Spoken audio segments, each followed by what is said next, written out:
ಹರೇ ಶ್ರೀನಿವಾಸ. ಹರಿ ಓಂ ಎಲ್ಲರಿಗೂ. ಸರಸ್ವತಿ ಶ್ರೀವಾರಿ ಚಾನಲ್ಗೆ ಸ್ವಾಗತ. ಸ್ನೇಹಿತರೆ, ನಾಳೆ ಡಿಸೆಂಬರ್ 19ನೇ ತಾರೀಕು ಬರುವಂತಹ ಅಮಾವಾಸ್ಯೆ ಮಾರ್ಗಶಿರದ ಈ ವರ್ಷದ ಕೊನೆಯ ಅಮಾವಾಸ್ಯೆ ಆಗಿರುತ್ತೆ. ಈ ಅಮಾವಾಸ್ಯೆಗೆ ಎಳ್ಳಮಾವಾಸ್ಯೆ ಎಂದು ಕರೀತಾರೆ. ಮತ್ತು ಶುಕ್ರವಾರ ಬಂದಿರೋದ್ರಿಂದ ಶುಕ್ರ ಅಮಾವಾಸ್ಯೆ ಅಂತಲೂ ಇದನ್ನು ಕರೀತಾರೆ. ಸ್ನೇಹಿತರೆ, ಈ ಅಮಾವಾಸ್ಯೆ ತುಂಬ ಪವಿತ್ರವಾಗಿರುವಂಥ ಅಮಾವಾಸ್ಯೆ ನೋಡಿ. ಈ ವರ್ಷ ಪೂರ್ತಿ ನಾವು ಅಮಾವಾಸ್ಯೆ ಮಾಡ್ಕೊಂಬಂದಿದ್ದೀವಿ. ಈ ವರ್ಷದ ಕೊನೆಯ ಡಿಸೆಂಬರಲ್ಲಿ ಬರುವಂತಹ ಒಂದು ಅಮಾವಾಸ್ಯೆ ಆಗಿದ್ದು, ಈ ಅಮಾವಾಸ್ಯೆ ಎಳ್ಳಮಾವಾಸ್ಯೆ ಅಂತ ಏನಕ್ಕಪ್ಪ ಕರೀತಾರೆ ಅಂದರೆ, ರೈತರು ಎಳ್ಳನ್ನು ಈ ಒಂದು ಅಮಾವಾಸ್ಯೆ ತಿಂಗಳಲ್ಲಿ ಬೆಳೆದು ಅದನ್ನು ರಾಶಿ ಹಾಕ್ತಾರಂತೆ. ಹಂಗಾಗಿ ಆ ರಾಶಿಗೂ ಪೂಜೆನೂ ನಮ್ಮ ಕಡೆ ರಾಗಿ ನಾವು ಪೂಜೆ ಮಾಡ್ದಂಗೆ ಕೆಲವು ಕಡೆ ಎಳ್ಳನ್ನು ಬೆಳೆಯೋದ್ರಿಂದ ಎಳ್ಳಮಾವಾಸ್ಯೆ ಅಂತ ಹೇಳಿ ಇದನ್ನು ಕರೀತಾರೆ. ಆ ಎಳ್ಳು ಎಷ್ಟು ಪವಿತ್ರವಾಗಿರೋದು ಅಂದರೆ, ಎಷ್ಟು ಕೆಲಸಕ್ಕೆ ಆ ಎಳ್ಳನ್ನು ನಾವು ಒಂದು ದೇವ್ರ ಕಾರ್ಯಕ್ಕೆ ಉಪಯೋಗಿಸ್ತೀವಿ ಅಂದರೆ ನೋಡಿ. ಒಂದು ಕತೆ ಮಾಡಬೇಕು ಅಂದ್ರೂ ಎಳ್ಳಾರತಿ ಮಾಡ್ತೀವಿ. ಮತ್ತು ಒಂದು ದೇವ್ರಿಗೆ ಹಚ್ಚಬೇಕು ಅಂದ್ರೂ ಒಂದು ಎಳ್ಳನ್ನು ನಾವು ಎಳ್ಳು ಬತ್ತಿ ಮಾಡಿ ದೇವ್ರಿಗೂ ಸಹ ನಾವು ಎಳ್ಳನ್ನು ಹಚ್ಚಿ ಒಂದು ನಮ್ಮ ಮನಸ್ಸಲ್ಲಿರೋ ಕಷ್ಟನೆಲ್ಲ ಹೋಗಲಾಡ್ಸಪ್ಪ ಅಂತ ಹೇಳಿ ನಾವು ಭಗವಂತನ ಹತ್ರ ಬೇಡ್ಕೋತೀವಿ. ಮತ್ತು ಒಂದೊಂದು ನಾಗರು ಮಾಡಬೇಕು ಅಂದ್ರೂ ನಾವು ಎಳ್ಳುಂಡೆ ಮಾಡ್ತೀವಿ. ಮತ್ತು ನಾವು ಒಂದು ಗಂಗಮ್ಮನ ಮಾಡಬೇಕಂದ್ರೂ ನೋಡಿ ಎಳ್ಳುಂಡೆ ಇಲ್ಲದೆ ನಾವು ಮಾಡೋಕ್ಕೆ ಹೋಗೋದಿಲ್ಲ. ಒಂದು ಈರ್ಮಾಸ್ತಮ್ಮನ ಮಾಡಿ ನೀವು ಎಳ್ಳು ಬೇಕು. ಮತ್ತು ಒಂದು ಪುಳಿಯೋಗರೆ ಮಾಡಿ ದೇವಸ್ಥಾನಗಳಲ್ಲಿ ಒಂದು ದಾನ ಧರ್ಮ ಮಾಡಿ ಅಂತ ಅಂದ್ರೂ ನೋಡಿ ನಾವು ಎಳ್ಳು ಹಾಕ್ತೇನೆ ನಾವು ಪುಳಿಯೋಗರೆ ಮಾಡೋದೇ ಇಲ್ಲ. ಅಂಥ ಪವಿತ್ರವಾದಂತಹ ಎಳ್ಳು. ಒಂದು ಹೆಣ್ಮಗು ಋತುಮತಿ ಆದಾಗ್ಲೂ ಸಹ ಅದನ್ನು ಎಳ್ಳನ್ನು ಕೊಡ್ತಾರೆ. ಮತ್ತು ಒಂದು ಹೊಸ್ಗೆ ಸಾಮಾನು ಅಂತ ಬಂದರೆ ನೋಡಿ ಎಳ್ಳಿಲ್ದೇ ಅವರು ಹೊಸ್ಗೆ ಸಾಮಾನು ಮಾಡೋದೇ ಇಲ್ಲ. ಹಂಗಾಗಿ ಪ್ರತಿಯೊಂದಕ್ಕೂ ಎಳ್ಳನ್ನು ಉಪಯೋಗಿಸ್ಬಿಟ್ಟು ಒಂದು ಪೂಜೆ ಮಾಡುವಂತಹ ಒಂದು ವಸ್ತು ಅಂದರೆ ಅದು ಒಂದು ಪವಿತ್ರವಾದಂತಹ ಒಂದು ಎಳ್ಳು. ಹಾಗಾಗಿ ಆ ಎಳ್ಳು ಅಮಾವಾಸ್ಯೆ ದಿನ ನಾವೆಲ್ಲರೂ ಶ್ರದ್ಧಾಭಕ್ತಿಯಿಂದ ನಾವು ದೇವ್ರ ಮನೆಯೆಲ್ಲ ಕ್ಲೀನ್ ಮಾಡಿಕೊಂಡು ಒಂದು ಅರಿಶಿನ ಉಪ್ಪಿಂದ ಎಲ್ಲ ಒರೆಸಿ ಪೂಜೆ ಮಾಡಿ ಯಥಾಶಕ್ತಿ. ವಿಶೇಷವಾಗಿ ನಾಳಿಕೆ ಶುಕ್ರವಾರ ಅಮಾವಾಸ್ಯೆ ಬಂದಿರೋದ್ರಿಂದ ತುಂಬ ಸ್ಟಾರು ನಮ್ಗಳಿಗೆಲ್ಲ. ಯಾಕಂದರೆ ಅಮಾವಾಸ್ಯೆ ಅಂದರೆ ಲಕ್ಷ್ಮೀ ಪೂಜೆ. ಹಾಗಾಗಿ ಮೊದಲಿಗೆ ಅಮಾವಾಸ್ಯೆ ಅಂದರೆ ನಮಗೆಲ್ಲ ಅಯ್ಯೋ ಏನೋ ಅಮಾವಾಸ್ಯೆ ಅಂತೆ ಭಯ ಅಂತ ಅಂದ್ಕೊಳ್ತಾ ಇದ್ವಿ. ನಾವು ಈಗ ಬುದ್ಧಿ ಬಂದಾಗಿಂದ ನಮಗೆ ಒಂದು 10-15 ವರ್ಷದ ಈಚೆಗೆ ಅಮಾವಾಸ್ಯೆ ಅಂದರೆ ಅದು ಒಳ್ಳೆಯದೇ. ಅವತ್ತೊಂದು ಲಕ್ಷ್ಮೀ ಒಂದು ದೇವಿಗಳನ್ನ ಆರಾಧನೆ ಮಾಡೋವಂಥ ದಿನ ಅಂತ ನಮಗೆ ಗೊತ್ತಾಗಿರೋದು ಸ್ನೇಹಿತರೆ. ಹಂಗಾಗಿ ಈ ಒಂದು ಪವಿತ್ರವಾದ ಶುಕ್ರ ಅಮಾವಾಸ್ಯೆ ದಿನ ಎಲ್ಲರೂ ಮನೆಗಳಲ್ಲಿ ಪೂಜೆ ಮಾಡ್ಕೊಳ್ಳಿ, ಎಲ್ಲರಿಗೂ ಒಳ್ಳೆಯದಾಗಲಿ. ಮತ್ತು ಎಳ್ಳುಂಡೆ ಮಾಡಿ ನೀವು ನೈವೇದ್ಯಕ್ಕೆ ಇಡ್ಬೋದು. ಇಲ್ಲಾಂದರೆ ಎಳ್ಳು ಸಕ್ಕರೆ ಈ ಥರ ಎಲ್ಲ ನೀವು ಕಡಲೆ ಎಲ್ಲ ಮಿಕ್ಸ್ ಮಾಡಿ ಒಂದು ದೇವಸ್ಥಾನಗಳಿಗೆ ಹೋಗಿ ದೇವಸ್ಥಾನದಲ್ಲಿ ಬಂದಂಥ ಭಕ್ತಾದಿಗಳು ಕೊಡ್ಬೋದು. ಇಲ್ಲ ಅಕ್ಕಪಕ್ಕ ಇರೋರ್ಗಾದರೂ ನೀವು ಕೊಡ್ಬೋದು. ಈ ಥರ ಒಂದು ಪೂಜೆ ಮಾಡೋದ್ರಿಂದ ನಿಮ್ಮ ಕಷ್ಟ ಪರಿಹಾರ ಆಗುತ್ತೆ. ಶನಿ ಮಹಾತ್ಮನ ದೋಷ ನಿಮಗೆ ಎಲ್ಲ ಕಡಿಮೆ ಆಗುತ್ತೆ ಸ್ನೇಹಿತರೆ. ಮರೀದೇನೆ ನಾಳೆ ಎಳ್ಳಮಾವಾಸ್ಯೆ ದಿನ ನೀವು ಪೂಜೆ ಮಾಡಿ. ನಾಳೆ ಬೆಳಗ್ಗೆ ನೋಡಿ ಸ್ನೇಹಿತರೆ, ಶುಕ್ರವಾರ ಬೆಳಗಿನ ಜಾವ 4:50 ಇದು ಒಂದು ಅಮಾವಾಸ್ಯೆ ಪ್ರಾರಂಭ ಆದರೆ ಡಿಸೆಂಬರ್ 20ನೇ ತಾರೀಕು ಬೆಳಗ್ಗೆ 7:12 ಮುಕ್ತಾಯ ಆಗಿಬಿಡುತ್ತೆ. ನಮಗೆ ನಾಳೆ 19ನೇ ತಾರೀಕು ಪೂರ್ತಿ ಒಂದಿನ ಪೂರ್ತಿ ಅಮಾವಾಸ್ಯೆ ಸಿಗೋದ್ರಿಂದ ಸೂರ್ಯೋದಯನೂ ಸಿಗುತ್ತೆ ನಮಗೆ. ಮತ್ತು ಸಂಜೆ ಪೂಜೆಗೂ ಎಲ್ಲ ಸಿಗುತ್ತೆ. ಮರೀದೇನೆ ನಿಮ್ಮ ಮನೆಗಳಲ್ಲಿ ಪೂಜೆ ಮಾಡಿ. ಮತ್ತು ಇನ್ನೊಂದೇನು ಅಂದರೆ ಒಂದು 6 ಬತ್ತಿನ ಹೊಸ್ಬಿಟ್ಟು 6 ಬತ್ತಿ ಬಂದು 6 ನಂಬರೇ ಒಂದು ನಮಗೊಂದು ಸ್ಟಾರ್ ಅಲ್ಬುರ ಯಾವುದೇ ಆದ್ರೂ 6 ಬತ್ತಿಯಿಂದ ನೀವು ಒಂದೇ ಮೂತಿ ಮಾಡಿಬಿಟ್ಟು ದೀಪ ಹಚ್ಚಿ ಒಂದು 3 ಥರ ಎಣ್ಣೆ ಬಿಟ್ಟು ತುಂಬಾ ಒಳ್ಳೆಯದಾಗುತ್ತೆ. ಈ ಥರ ಹಚ್ಚೋದ್ರಿಂದ ಈ ವರ್ಷದ ಕೊನೆಯ ಶುಕ್ರವಾರ ಅಮಾವಾಸ್ಯೆ ಬಂದಿರೋದ್ರಿಂದ ಈ ಪೂಜೆ ಮಾಡಿ ಅಷ್ಟೋತ್ತರ ಹೇಳಿ ನೀವು ಮನೆಗಳಲ್ಲಿ ನೈವೇದ್ಯಕ್ಕಿಡಿ. ಮತ್ತು ತಪ್ಪದೇ ನೀವು ಯಾರೂ ದೇವಸ್ಥಾನಕ್ಕೆ ಹೋಗದೆ ಮಾತ್ರ ಇರಬೇಡಿ. ಪ್ರತಿಯೊಬ್ಬರು ದೇವಸ್ಥಾನಕ್ಕೆ ಹೋಗಿ ಎಳ್ಳು ಬತ್ತಿನ ಆಂಜನೇಯ ಸ್ವಾಮಿಗೆ ಮತ್ತು ಶನೇಶ್ವರ ಸ್ವಾಮಿಗೆ ತಪ್ಪದೇ ನೀವು ಎಳ್ಳು ಬತ್ತಿ ಹಚ್ಚಬೇಕು.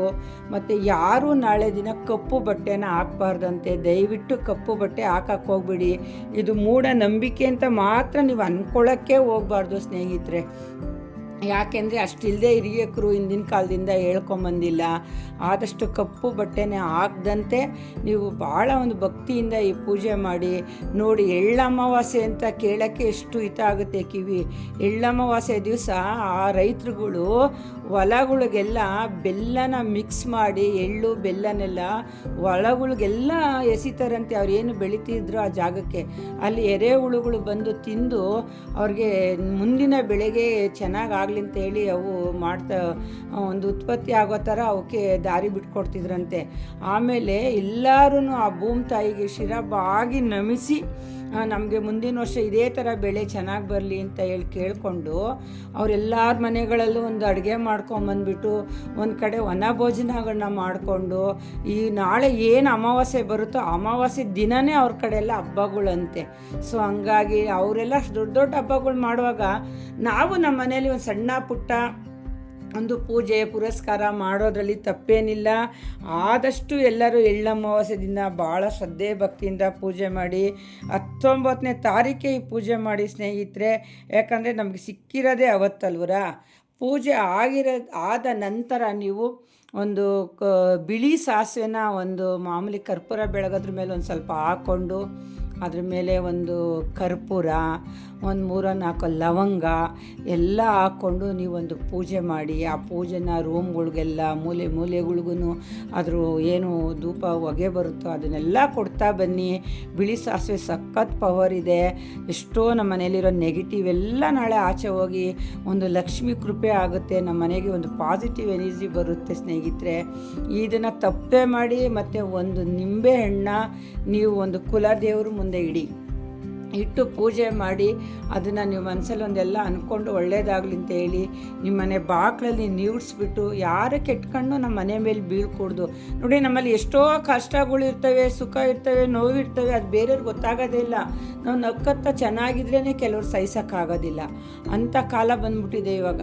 ನೀವು ನಿಮ್ಮನೆ ಬಾಗಿಲಲ್ಲಿ ನೀಡ್ಸ್ಕೊಂಡು ಒಳ್ಳೇದಾಗ್ಲಪ್ಪ ಅಂತ ಹೇಳಿ ಯಾರೂ ಅದನ್ನು ನಿಂಬೆಹಣ್ಣ ಕುಯ್ಬೇಡಿ. ಒಂದು ಚೆಚ್ಚಬೇಕು, ಹೊಡಿಬೇಕು. ಅದನ್ನು ಕುಯ್ಯೋದು ತಪ್ಪು. ಅದು ಕುಯ್ಯೋದೇ ಬೇರೆ ಇರುತ್ತೆ. ಇದನ್ನು ನೀಡ್ಸ್ಬಿಟ್ಟು ಚೆಚ್ಚಬೇಕು.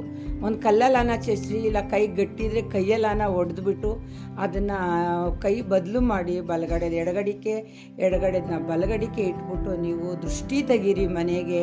ನೀವುಗಳು ದೃಷ್ಟಿ ತಗೊಳ್ಳಿ. ಒಂದು ಬಿಳಿ ಸಾಸಿವೆ, ಒಂದಿಷ್ಟು ಕಲ್ಲುಪ್ಪನ್ನ ತಗೊಂಡು ಗಂಡ ಹೆಂಡ್ತಿಗೆ ತೆಗಿಬೋದು, ಹೆಂಡ್ತಿ ಗಂಡಕ್ಕೆ ತೆಗಿಬೋದು. ಹಿಂಗೆ ಮಕ್ಳಿಗೆಲ್ಲ ದೃಷ್ಟಿ ತೆಗೆದು ರೋಡ್ಗೆ ಹಾಕಿದ್ರೆ ಏನಾಗುತ್ತೆ, ಸಾಸಿವೆ ತುಳ್ದಂಗೆ ಆಗುತ್ತೆ. ಆದಷ್ಟು ಓಡಾಡದೇ ಇರುವಂಥ ಜಾಗಕ್ಕೆ ನೀವು ಆ ಸಾಸಿವೆನ ನೀವು ಹಾಕಿ, ಇಲ್ಲಾಂದರೆ ಒಂದು ಯಾವುದನ್ನ ಗಿಡದಿದ್ರೆ ಗಿಡದೊಳಿಕೋ ಎಲ್ಲನ ಎಸೆಯೋದ್ರಿಂದ ಕಣ್ದೃಷ್ಟಿನೂ ಬೇಗ ಕಡಿಮೆ ಆಗುತ್ತೆ ಸ್ನೇಹಿತರೆ. ಹಾಗಾಗಿ ಇದನ್ನು ತಪ್ಪದೇ ಮಾಡಿ. ಮತ್ತು ಒಂದು ಏನು ಒಂದು ವಯಸ್ಸಾದವ್ರಿಗೆ ನಾಳೆ ಒಂದು ಸ್ವಲ್ಪ ಅನ್ನದಾನ ಮಾಡಿದ್ರೆ ನಮಗೆ ಪಿತೃದೋಷ ಇರೋದು ಕಡಿಮೆ ಆಗುತ್ತಂತೆ. ಮತ್ತು ಇವು ನಮ್ಮ ಪಿತೃಗಳಲ್ಲಿ ನಮ್ಗೆ ಆಸ್ತಿ ಬೇಕು ಅಂತ ಹೊಡೆದಾಡ್ತೀವಿ, ಅವ್ರ ಕರ್ಮನೂ ಹಂಗೆ ಪಾಲು ಬಂದ್ಬಿಡುತ್ತಂತೆ ನಮಗೆ. ಅವ್ರು ಏನು ತಪ್ಪ ಮಾಡಿರ್ತಾರೋ ಅದು ಪರಂಪರೆಯಾಗಿ ನಮಗೆ ಬಂದ್ಬಿಡುತ್ತಂತೆ. ಹಾಗಾಗಿ ಪಿತೃದೋಷನೂ ನಮಗೆ ಬರ್ದಂಗೆ, ಅವರ ಪಾಪನೂ ನಮ್ಗೆ ಬರ್ದಂಗೆ ಎಲ್ಲ ಒಳ್ಳೇದಾಗ್ಲಪ್ಪ ಅಂತೇಳಿ ತುಂಬ ವಯಸ್ಸಾದವ್ರಿಗೆ ನೀವೊಂದು ಅನ್ನದಾನ ಮಾಡಿ. ಮತ್ತು ಅವ್ರಿಗೊಂದು ವಸ್ತ್ರದಾನ ಮಾಡ್ಬೋದು. ಮತ್ತು ಏನು ಎಳ್ಳು ಇದೆಯಲ್ಲ, ಈ ಎಳ್ಳನ್ನು ಮರಿದಂಗೆ ನೀವು ಅದ್ರ ಜೊತೆಗೆ ಒಂಚೂರು ಬೆಲ್ಲನೋ ಸಕ್ಕರೆನೋ ಕಡಲೆನೋ ಏನಾನ ಒಂದು ಮಿಕ್ಸ್ ಮಾಡಿಬಿಟ್ಟು ಮರಿದಂಗೆ ನಾಳೆ ಒಂದು ಪೂಜೆ ಮಾಡ್ಕೊಬನ್ನಿ. ಈ ಒಂದು ಧನುರ್ಮಾಸದಲ್ಲಿ ಬಂದಿರೋ ಅಂಥ ಈ ಪವಿತ್ರವಾದ ಎಳ್ಳಮಾವಾಸ್ಯೆ ಎಲ್ಲರಿಗೂ ಒಳ್ಳೇದು ಮಾಡಲಿ. ಮತ್ತು ಮನೇಲಿ ತಪ್ಪದೇ ಲಕ್ಷ್ಮಿನ ವಿಶೇಷವಾಗಿ ನೀವೊಂದು ಪೂಜೆ ಮಾಡಿ ಸ್ನೇಹಿತರೆ. ಎಲ್ಲರೂ ನಿಮ್ಮ ಕೈಲೂ 5 ದಿವಸನೋ 9 ದಿವಸನೋ ಎಷ್ಟು ದಿವಸ ಆಗುತ್ತೋ ಅಷ್ಟು ದಿವಸ ನಾನು ಪ್ರತಿ ಒಂದು ವಿಡಿಯೋದಲ್ಲೂ ಹೇಳೋದು ಇಷ್ಟೇ, ಧನುರ್ಮಾಸ ಪೂಜೆನ ಯಾರೂ ಮಿಸ್ ಮಾಡ್ಕೋಬೇಡಿ. ನೀವು ದೇವಸ್ಥಾನಕ್ಕೆ ಹೋಗೋಕ್ಕಾಗಲಿಲ್ಲ ಅಂದರೂ ಚಿಂತೆ ಇಲ್ಲ.